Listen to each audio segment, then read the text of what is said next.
सास नंबरी, बहू 10 नंबरी। पूरे घर में मालती देवी का हुक्म चलता था। अपनी बड़ी बहू को वो टीवी के रिमोट की तरह कंट्रोल करती थी। चलो, देर हो रही है।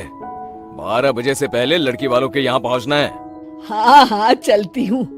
मैं तो भगवान से बस ये दुआ कर रही हूँ कि जिस तरह मेरी बड़ी बहू मेरी मुट्ठी में है, उसी तरह मेरी छोटी बहू भी मेरे इशारे पे नाचे। अरे भगवान, भला इस घर में किसकी हिम्मत है जो तुम्हारे खिलाफ जाने की हिमाकत करे। इस तरह मालती देवी अपने छोटे बेटे की भी शादी कर देती है। मालती की छोटी बहू फैशन डिजाइनर का कोर्स करके आई थी। उसका सपना था कि शादी के बाद वो अपना खुद का बुटीक खोले। एक दिन, क्या बात है छोटी, तू तो एक से बढ़कर एक डिजाइन बना लेती है। इसमें कौन सी बड़ी बात है दीदी? आप चाहे तो मैं आपको भी सिखा सकती हूँ। हाँ, फिर हम दोनों मिलकर एक बुटीक खोल लेंगे। लेकिन दीदी, उसके लिए तो बहुत पैसे लगेंगे। हाँ तो क्या हुआ, पैसे माँ जी से ले लेंगे। हाँ हाँ, मेरे पास तो पैसों का पेड़ है ना, तोड़ के तुम दोनों को दे दूंगी। मेरी एक बात अच्छी तरह समझ लो, मैं तुम दोनों को एक ढेला भी नहीं देने वाली। बड़ी आई बुटीक खोलने वाली। ये आप क्या कह रही हैं माँ जी? आप हमारी मदद नहीं करेंगी तो कौन करेगा? अरे अगर बुटीक खोलने का इतना ही शौक है तो अपने माँ बाप से पैसे क्यों नहीं मांग लेती? मेरे पैसों पर क्यों आंख गड़ाए बैठी हो तुम दोनों? इस तरह अपने इरादे स्पष्ट करके मालती देवी वहाँ से चली जाती है। अरे ये क्या दीदी, माँ जी तो साफ मुकर गई। अब हम क्या करेंगे? तू चिंता मत कर, बुटीक तो खुल के ही रहेगा। कहते हैं कि घी जब सीधी उंगली से नहीं निकलता तो उसे उंगली टेढ़ी करके निकालना चाहिए। माँ जी अपने आप को समझती क्या है? पूरी सोसाइटी जानती है कि माँ जी ने अपनी सास को घर से निकालकर उनकी दौलत पर कब्जा कर लिया है। हाँ दीदी, अब तो जैसे को तैसा करना पड़ेगा।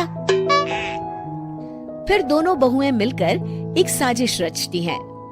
एक दिन, अरे नालायक, जरा ठीक तरह से पैर दबा, बिल्कुल मजा नहीं आ रहा।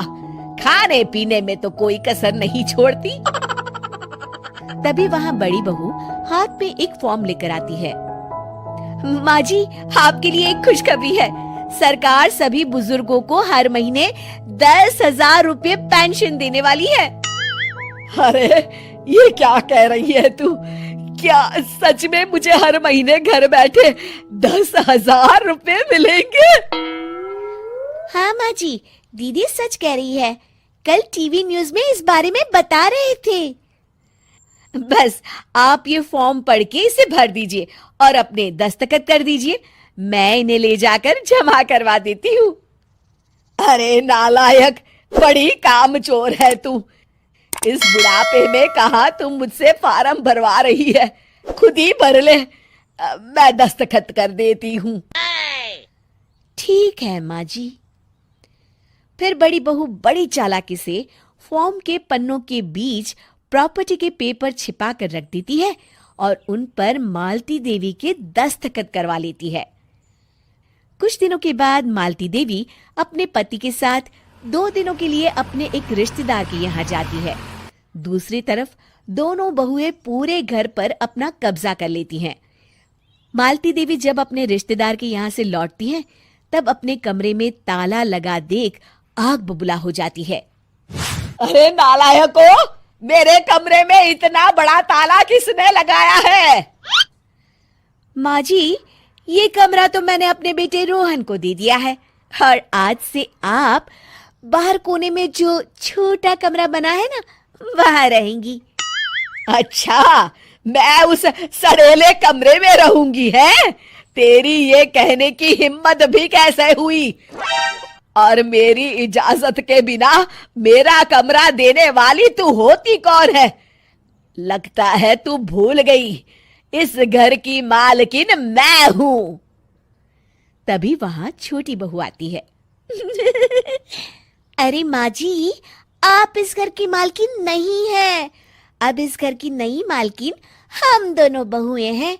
ये देखिए, इन प्रॉपर्टी के पेपर पर आप ही के दस्तखत है। अरे भाग्यवान, ये तुमने क्या कर दिया? दस्तखत करने से पहले एक बार ठीक से पढ़ तो लेती। अरे लेकिन मेरी बहुएं मेरे साथ ऐसा कैसे कर सकती है? अरे तो इसमें कौन सी अचरज की बात है? तुमने भी तो अपनी सास को घर से बाहर निकाल दिया था।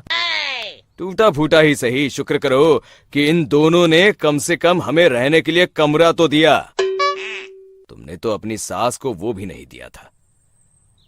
आज समझ में आया, जैसी करनी वैसी भरनी।